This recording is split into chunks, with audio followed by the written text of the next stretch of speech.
Kami berdoa. Amin. Pagi ini tema kita mengikuti iman Abraham. Apa tema kita, anakku? Perhatikan, dari semua agama yang paling menekankan iman hanya Kristen.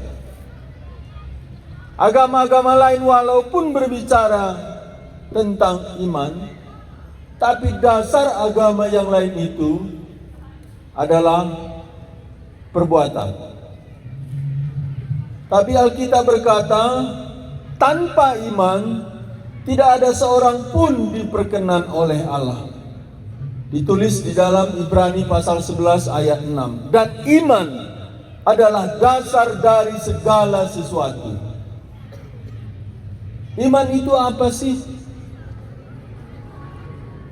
Iman itu kita menerima apa yang dikatakan Tuhan. Itu iman. Jadi iman apa yang membuat kita diterima oleh Allah? Alkitab berkata, iman seperti iman Abraham. Sehingga Paulus menulis dalam Roma pasal 4, Abraham adalah bapa kita semua. Abraham bukan bapa iman, tapi Abraham bapa orang beriman. Apa bedanya? Kalau Abraham bapa iman, Abrahamlah pencipta iman. Tapi pencipta iman bukan Abraham, melainkan Kristus. Ibrani pasal 13 ayat 2 dan 3. Tapi apa artinya Abraham bapa kita? Abraham bapa orang beriman mengikuti iman Abraham. Sekarang, pagi ini, apa sih konten, isi iman Abraham? Mari kita buka Alkitab kita dari Roma pasal 4. Roma pasal 4. Kita akan baca ayat 7 sampai 9 terlebih dahulu. Saya pernah mengatakan dari tempat ini, kitab paling penting di seluruh Alkitab adalah surat Roma. Surat Roma ringkasan dari semua isi Alkitab. Ini dikatakan Martin Luther. Kemudian Bapak reformator yang lain namanya John Calvin berkata, pintu gerbang mengerti kitab suci adalah surat Roma. Karena di dalam surat Roma nyata bagaimana Tuhan membenarkan kita. Mari kita baca Roma pasal 4 ayat 7 sampai 9. Kita akan melihat tentang iman bapa rohani kita Abraham. Roma pasal 4 ayat 7 sampai 9, sama-sama kita baca, anakku. 1, 2, ya.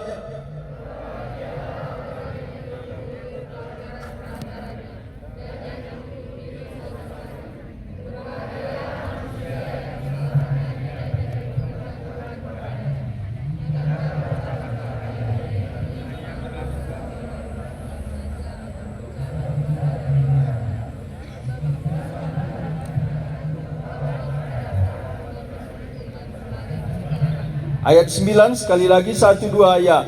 Adakah ucapan bahagia ini hanya berlaku bagi orang bersunat saja, atau juga bagi orang tak bersunat? Sebab telah kami katakan bahwa kepada Abraham iman diperhitungkan sebagai kebenaran. Iman diperhitungkan sebagai kebenaran di sini. Abraham dibenarkan, diampuni, diperdamaikan, diterima oleh Allah.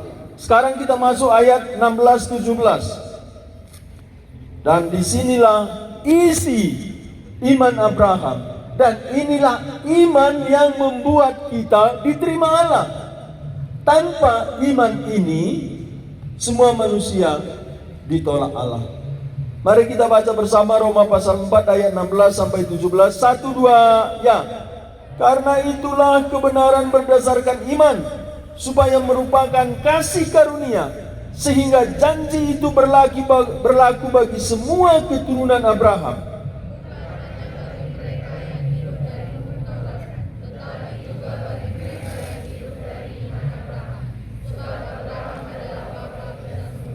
Seperti ada tertulis, engkau telah kutetapkan menjadi bapa banyak bangsa di hadapan Allah yang kepadanya ia percaya, yaitu Allah yang menghidupkan orang mati dan yang menjadikan dengan firman-Nya apa yang tidak ada menjadi ada. Ayat 17, perhatikan aku. Seperti ada tertulis, Tuhan bicara, engkau telah kutetapkan, Allah menetapkan Abraham menjadi bapa banyak bangsa. Ini bukan bapa secara jasmania. Ayat-ayat sebelumnya Paulus sudah mengatakan bukan secara jasmania, tetapi secara rohani. Engkau telah kutetapkan menjadi bapa banyak bangsa di hadapan Allah. Di hadapan Allah. Abraham sedang ada di hadapan Allah, yang kepadanya ia percaya. Abraham sedang di hadapan Allah. Abraham sedang percaya kepada Allah. Ini ditulis di Kejadian pasal 15. Tengah malam Tuhan Allah datang ke tenda Abraham. Abraham, jangan takut, aku menyertai engkau. Tapi Abraham menjawab Tuhan, untuk apa Tuhan menyertai aku, sedangkan aku tidak mempunyai anak? Bukankah Eliezer menjadi ahli warisku? Tuhan berkata, keluarlah dari tenda dan lihatlah ke langit. Hitunglah bintang-bintang itu. Demikianlah banyaknya keturunanmu. Waktu Abraham keluar, dia melihat bintang ke langit. Dalam ayat yang lain, seperti debu tanah banyaknya keturunanmu. Sekarang saya tanya, mana lebih banyak bintang dari debu tanah? Itu kata kita kan? Tapi setelah penemuan teleskop, makin canggih teleskop, makin rumit melihat planet, karena begitu banyak. Waktu itu Abraham tiba-tiba percaya. Apa yang dipercayai Abraham? Bintang-bintang itu dulu tidak ada, sekarang ada, karena kuasa penciptaan Tuhan dari tidak ada menjadi ada. Ini iman Abraham pertama. Lalu iman Abraham yang kedua apa? Setelah Ishak lahir, Tuhan berjanji, melalui Ishaklah keturunanmu. Dengar aku ya, jangan ada yang cerita-cerita. Jangan ada yang cerita, ini penting. Setelah Ishak lahir, Tuhan berkata, perjanjianku melalui Ishak, bukan melalui Ismail. Lalu Tuhan berkata, Abraham, ambillah anakmu yang tunggal. Kenapa tunggal? Kalau Ismail ada di hadapan Tuhan, hanya anak perjanjian, anak yang sah. Ambillah anakmu yang tunggal, yaitu Ishak, yang sangat engkau kasihi, dan bawalah dia ke Gunung Moria, dan persembahkanlah dia bagiku sebagai korban bakaran. Tuhan sudah berjanji keturunan Abraham melalui Ishak. Ini saya tanya kalian, apa itu korban bakaran? Disembelih, dibakar sampai menjadi debu. Itu korban bakaran. Imam ketika mempersembahkan korban bakaran, sampai tulang-tulang daripada domba lembu itu harus dibakar sampai menjadi debu. Inilah permintaan Tuhan tentang Ishak.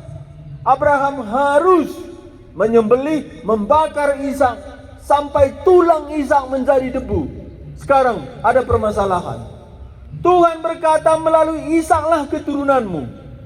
Bagaimana mungkin melalui Ishak keturunan Abraham, sedangkan Tuhan meminta kepada Abraham Ishak sebagai korban bakaran? Mungkinkah Allah bohong? Mungkinkah Allah tidak menggenapkan janjinya? Dalam Ibrani pasal 6, Tuhan Allah berkata, Aku bersumpah demi diriku, dan ada dua yang tidak mungkin berubah. Pertama, janji Tuhan, dan kedua, sumpah Tuhan. Tuhan sudah berjanji dan bersumpah melalui Ishaklah keturunanmu. Sekarang Tuhan minta Abraham mengorbankan Ishak sebagai korban bakaran. Sekarang pertanyaan, mungkin tidak Tuhan tidak menggenapi janjinya? Tidak. Bagaimana Tuhan menggenapi janjinya kalau sekarang Tuhan minta Ishak dipersembahkan sebagai korban bakaran? Siapa mau jawab? Satu orang. Bagaimana Tuhan menggenapkan? Bagaimana anakku? Ini pergumulan Abraham mulai berangkat dari tenda ke Gunung Moria 3 hari. Di tengah-tengah jalan dia bergumul, bagaimana mungkin? Lalu Ishak tanya lagi, Pak, pisau ada, ranting ada, bara ada, tapi di manakah korban sembelihan?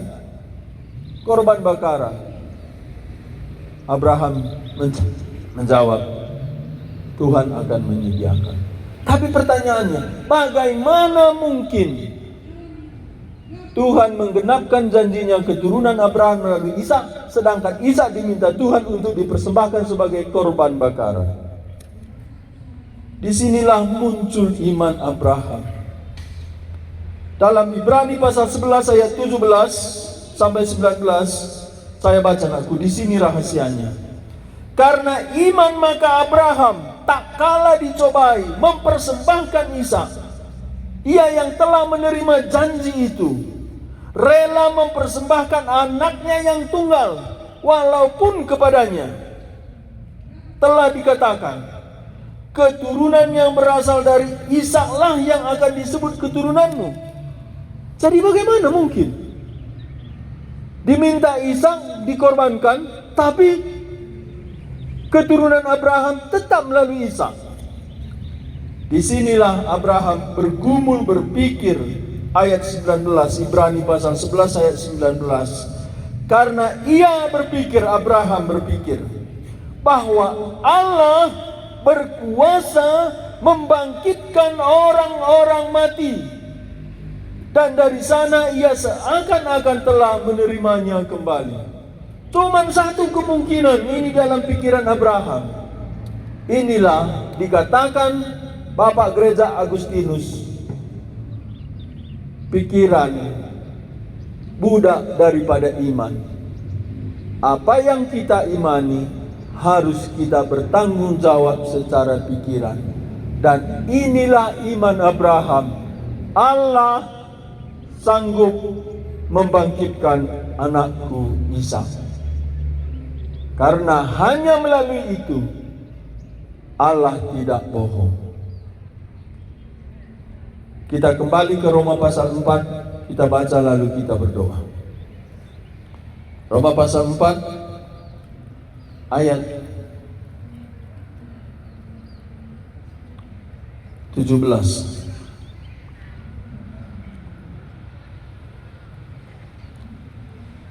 Tidak ada di agama lain iman ini, hanya di iman Kristen, dan inilah iman yang diperkenan oleh Allah. Apa isi iman Abraham? Roma 4 ayat 17, sama-sama nakku, 1, 2, ya. Seperti ada tertulis, engkau telah kutetapkan menjadi bapa banyak bangsa di hadapan Allah, yang kepadanya ia percaya, yaitu Allah yang menghidupkan orang mati dan menjadikan firman-Nya apa yang tidak ada menjadi ada. Secara kronologis ada jarak 28 tahun. Iman Abraham yang pertama, Allah berkuasa mencipta dari tidak ada menjadi ada, itu ketika dia melihat bintang. 28 tahun kemudian dia beriman, iman kedua, ketika dia mau mempersembahkan Ishak, Allah berkuasa membangkitkan Ishak. Tetapi kenapa Paulus menulis ini? Bukan menulis pertama iman Abraham. Abraham percaya Allah mencipta dari tidak ada menjadi ada. Tapi Paulus menempatkan iman Abraham pertama, Allah berkuasa membangkitkan orang mati. Karena iman ini merujuk kepada pribadi Tuhan Yesus. Keturunan Abraham itu tunggal dalam Galatia 3 ayat 16. Dan inilah yang menyelamatkan kita. Kita tutup, kita baca ayat 23 sampai 25. Dan isi iman Abraham ini adalah kebangkitan Kristus, dan Kristus yang berkuasa mencipta dari tidak ada menjadi ada. Inilah keselamatan bagi umat pilihan Allah. Mari kita baca sama-sama nakku ayat 23 sampai 25. Roma pasal 4 ayat 23 sampai 25. Harap kalian ingat ini, kalau bisa diulang. Lihat nanti di YouTube SMA GPKP, iman Abraham, atau mengikuti iman Abraham. Karena ini paling penting iman kita. Sekali lagi kita baca Roma pasal 4 ayat 23 sampai 25. 1, 2, ya. Kata-kata ini, yaitu hal ini diperhitungkan kepadanya, tidak ditulis untuk Abraham saja.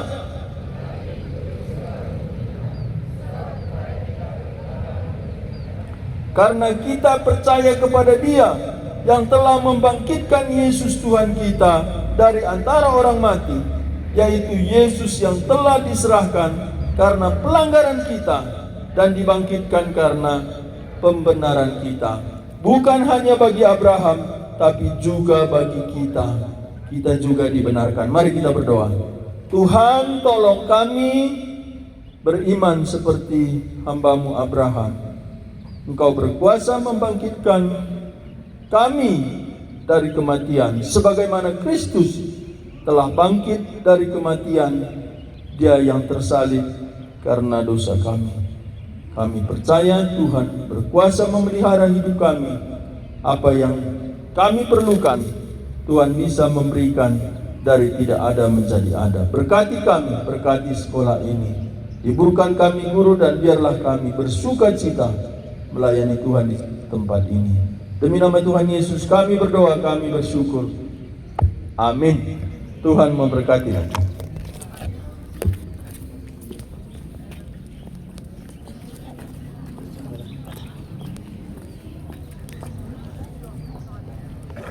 Sudah belum kita beliin? Oke, selamat pagi. Minum begitu baca. Teh telur sekalian. Telur. Oh, Tuh. dua batok. Selamat pagi. Iya.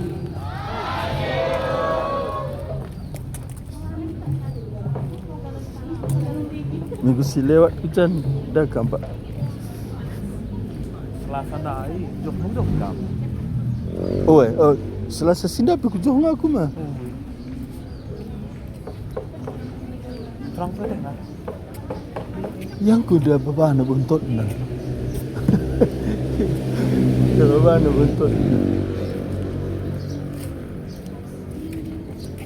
Kelas 11 F4, selamat pagi. 11 F3, selamat pagi. Ya. Satu saja yang perlu kita tambahkan hari ini. Lengadung kantor tandai, Pak. Lengadung kantor tandai.